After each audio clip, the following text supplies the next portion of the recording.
新闻开始来看，又搁要变天咯。气象局讲，今仔日暗时开始冷空气落南，明仔载拜六甲礼拜日咯，北部搁有东北部温度拢只有13、14度。这波冷空气较大，雨水较少，也毋过哦，会甲中国北京空气污染物带来台湾。环保署是表示讲，拜六各地拢会有空气污染，中南部地区有可能会是红色警示，南部的空气污染哦，至少会4天以上。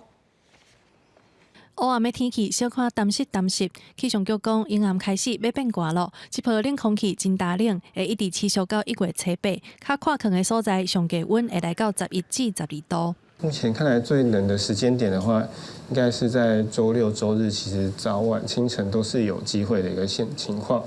那在最低温的部分的话，普遍来说，北部跟东北部以及中部大概会是在13、14度左右，其他地区在15到17度。那有些比较近山区的一个平地或是空旷的地方，可能会在低个2度。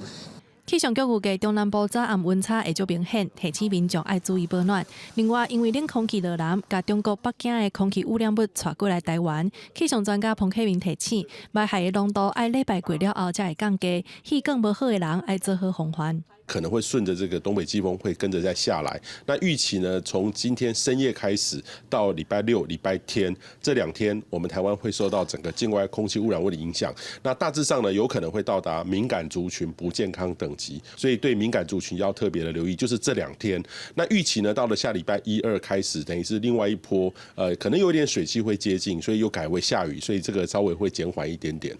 彭启明表示，后礼拜还有另外一波冷空气会来，有可能忽然间变足寒。旧历过年进前，应该拢会是寒冷的天气。